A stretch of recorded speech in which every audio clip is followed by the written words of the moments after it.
歡迎大家再過轉到聚焦國際嘅節目現場。一禮拜全球新聞短評，繼續利用10分鐘嘅時間，帶大家來查找天下大小事情。今日繼續請到嘅係美國防衛研究院嘅曾復生教授為大家來做評析。先生你好，記者好，全國嘅觀眾朋友大家好。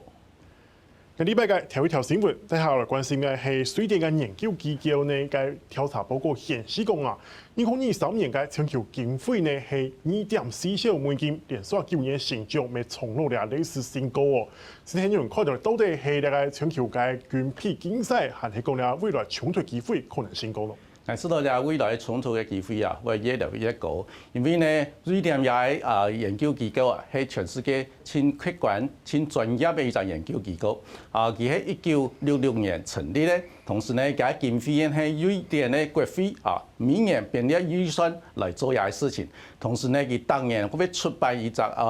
國際軍備同裁軍嘅年鑑啊，而年鑑呢就同全世界主要國家嘅軍費，還有嘅軍事嘅能量，全部要做清客觀、清中立嘅一個分析啊，讓全世界人做得了解講以下全世界軍備競賽同軍備發展同裁軍，還有核子武器嘅發展等等也有事情嘅能量啊，所以呢，佢下擺呢2023年佢講2023年嘅軍費成長比去年2022年成長6.8%，同時呢達到2.44兆美元嘅一個金額啊，同時呢佢哋注意到呢以下全世界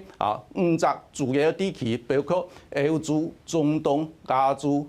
美洲同非洲呢，也所有嘅地區軍費全部快速嘅成長，也代表講亞洲地區呢全部無親安定，大多數嘅國家全部有恐懼感所以呢開始增加也軍備另外呢主要軍費出前5大國家，包括美國中國、俄羅斯印度同沙特阿拉伯也後尾4個主要國家中國、俄羅斯印度、沙特阿拉伯所有嘅國防經費加起來還冇美國咁多。美國要9000億美金嘅一隻國防經費所以呢也代表講美國係喺全世界替代軍費嘅支出國，也要維持全世界主要嘅秩序但是呢，你咪注意到呢你在歐洲有俄烏戰爭，中東有以色列同哈馬斯嘅衝突，同時以色列同伊朗之間嘅軍事衝突開始有發展但是同時呢，在印太地區沒有開始有緊張嘅一個對峙，在東北亞台海地區同南海地區全部有緊張嘅局勢，所以呢也就年間佢評估講在未來既然呢全世界安全嘅態勢會有衝突同緊張嘅態勢，所以呢軍費嘅成長咪會越來越多大家注意下新嘅發展嘅趨勢。講到軍費嘅成長，過來看下英國嘅一條消息指出啦，英國首相蘇納克宣布，英國會當年來增加國防嘅支出，來到呢個 GDP 嘅2.5%為止，先生很想來觀察呢件事情。英國嘅首相蘇納克也被公開表示講，因為呢為應對規個歐洲地區嘅軍事狀態所以呢英國佢準備同佢國防預算到2030年要增加，慢慢增加到2.5%嘅 GDP 有個比例也佢做嘢事情呢，挺重要一個理由講，佢講以下呢俄羅斯中國伊朗同朝鮮從北韓有4個主要國家慢慢咧形成一隻對抗西方世界一隻同盟嘅一個核心所以有個態勢呢，歐洲主要國家有所準備同時呢佢國防部長國防大臣呢咪提出一個警告講，以下呢係後冷戰時期和平風力結束嘅所以呢慢慢從戰後嘅一個時期呢改變成為戰前的一個時期，乜嘅戰前呢就第3次世界大戰有可能會爆發，所以以下係第3次世界大戰戰前的一個期間，所以呢英國要開始好好來準備，也讓幾個國家嘅社會變成一個戰前準備嘅一個狀態，也準備嘅狀態嘅地點就係加強國防工業嘅發展，同時呢軍備要有所準備啊，所以呢佢支持也係規個新嘅政府英國嘅政府來提升增加嘅國防預算慢慢到2030年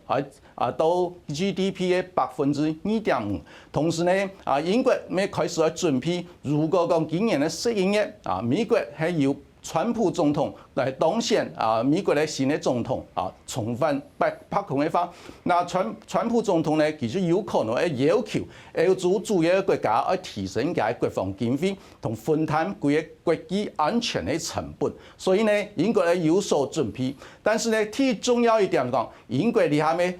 從德國要更加合作來支持烏克蘭對抗俄羅斯的侵略，因為英國主要看法就係同這俄羅斯侵略的企圖心抵擋在烏克蘭的地區對英國、對德國、對法國全部係安全的一個做法。其實我看到嘅呢條新聞係北韓嘅官方媒體嘅報道，北韓經濟代表團咧已經去到伊朗來做訪問咯，主要加強雙邊嘅合作。先生 NSC 完全來解讀北韓一百個通眾。北韓一百通眾全世界全部請注意因為呢北韓從去年8月開始同俄羅斯之間有也軍事同經濟合作嘅一個協定，也經濟同軍事合作嘅協定那最近也一段時間開始看到效果因為呢北韓佢支援也俄羅斯嘅彈道飛彈在俄烏戰爭嘅戰場已經發揮作用，同時呢俄羅斯支持北韓發展衛星科技同核子武器嘅發展呢，咪有新嘅進步所以呢你下北韓開始派代表團去伊朗來訪問，因為伊朗呢同俄羅斯關係咪親密切，同中國嘅關係咪親密切，所以呢如果講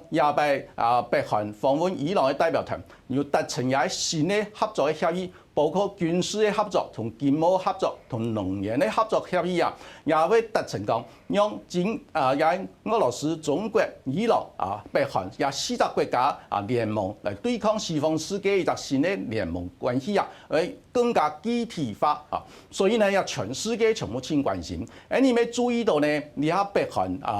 獲得俄羅斯提供嘅太空衛星嘅技術同啲核子武器彈道飛彈嘅技術有2個很重要一個指標，第一個指標就係而家北韓開始發展嘅人造衛星尤其嘅偵察衛星，而喺偵察衛星呢，就會對日本還有美國嘅也很重要嘅目標用嘅彈道飛彈打卡準到嘅第二個呢，那北韓咪從俄羅斯獲得嘅核子武器，同時嘅也多管火箭嘅一個能量。那最近呢，金正恩其實視察嘅所謂長程的火箭炮，也射程呢80公里到300公里之間也對日本同時咧對這南韓有侵太威脅嘅作用。如果講北韓同伊朗之間達成一新嘅軍事經貿同能源合作關係嘅話，因為讓日古嘅戰略格局出現一個新嘅變化大家就要請注意咧。禮拜前面一條新聞過來關心嘅係美國國務卿布林肯呀同董事頭中國來做訪問，也1年之內200去訪問中國，係咪傳達出了莫正常嘅氣氛咯？先生點看？布林肯到上海同北京訪問確實係一個不尋常嘅一個動作因為1年之內呢，美國嘅國務卿訪問中國200，聽說有很重要嘅事情要來溝通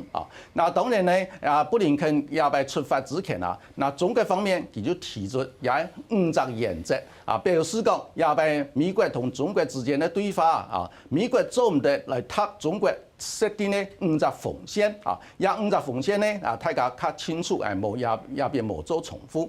那美國也偏咩不甘示弱國務院咩提出3個中台原則3個原則就保持美中之間的一個溝通管道，第一個呢共同來討論世界